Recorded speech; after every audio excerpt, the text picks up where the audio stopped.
Hi everyone, this is Sharan here. Welcome to my channel. Today we are going to see about t-test. So t-test is very similar to z-test. There are like slight differences between them. The situations where we need to choose t-test over z-test. So some of the criteria for using t-test are here.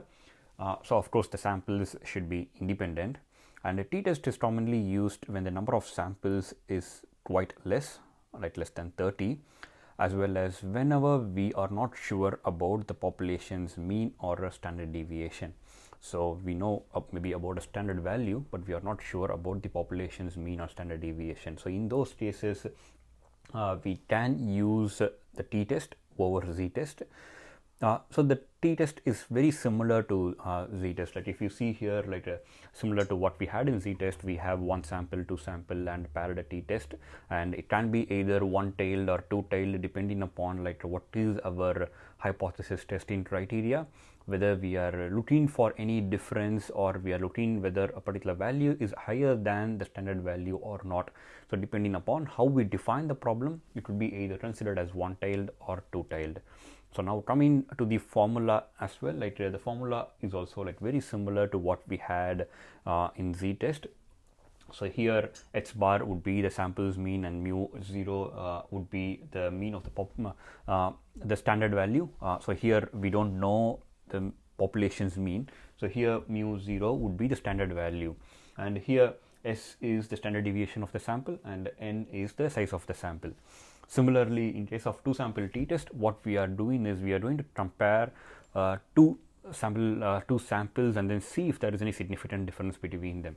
So h1 and h1 are h1, it should be h1 bar and h2 bar, that these are all the mean of the samples, and sigma 1 and sigma 2 are the standard deviation of the sample. So maybe I could have used S1 and S2, but it's all right. Like these two are the standard deviation of the sample and not the population. So the formulas are like very similar to what we had in z-test. So now coming to the scenarios, like we can go through few scenarios and then see when the one sample, two sample, and the paired t-test can be applied. So coming to the first example here, so what we have is we have a statement saying that company A's sales improve after training its employees. Did company A's sales improve after providing training to their sales employees? So this is the problem statement. Okay, so now what we need to do is we need to know whether we have the sales figure after training the employees. Okay, so we have after training the employees, the average sales per employee is maybe 160. So this could be on a daily, the unit could be day wise or week wise, like whatever it may be.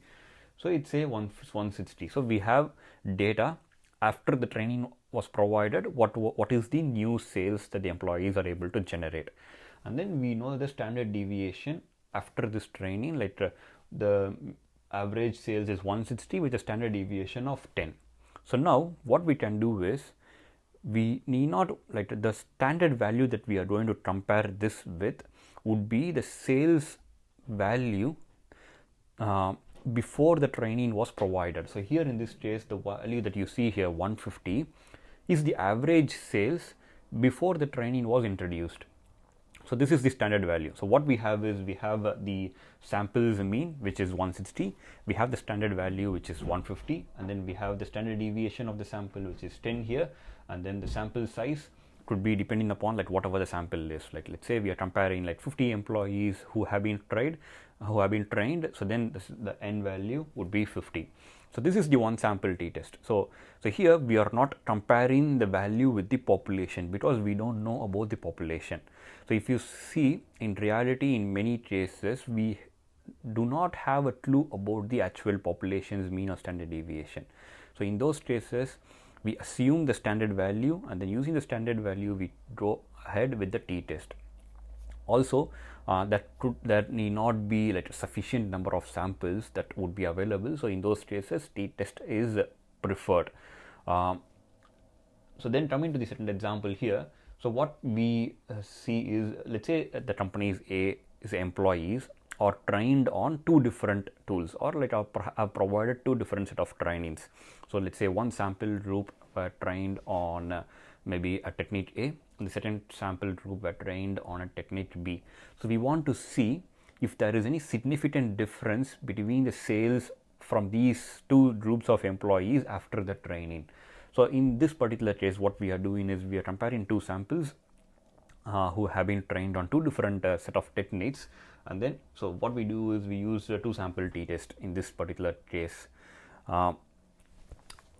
So similar to what we did in z-test, like the assumption methodology looks very similar, but the only criteria here is we don't consider the standard deviation of the population, whereas we consider the standard deviation of the sample only. And after this formula, what we do is we refer to the t table, not the z table. So this is a t-test, statistics t-test. So we refer to the t value. So one basic difference between z-test and t-test is, in case of z-test, we ensure that the number of samples is large enough, and as per the central limit theorem, when we have a larger sample, it tends to become a normal distribution. So here in this case, since we do not assume a normal distribution, we consider a smaller sample, so the distribution here is called as a t distribution, and hence like we use t statistics and then we refer to the t value to check whether it is significant or not. So coming to the paired t-test, the last one here. So here in this case, what we do is we check the performance. Did the performance improve before and after? Let's say the company's employees were trained on a particular set of tools. So what we do here is we get all these employees and then we check their behavior before and after, whether this particular training that was provided has made any difference in their performance. So this is the formula that we see here. So here you can see the D here. D is the difference in performance. Let's say the employees were doing an average sales of like 100 products per day. An employee was doing sales of 100 products per day, like before training, and then after training, let's say he was able to sell on an average of 105 products, let's say on a daily level. So the difference between them would be here, like 100 minus 105, which is 5. And then N is the number of samples, like the number of employees for whom we are doing this comparison. So here all these formulas, we do it pairwise, like employee by employee, we calculate all these values, all these D values. So here when we say D square, so what it means is, it means like the square of their difference. In some cases the difference could be positive, that could have been some improvement. In some cases there could have been some reduction or like a decrement in the sales value. So in those cases, like instead of having like positive and negative values, when we square up, it all becomes positive.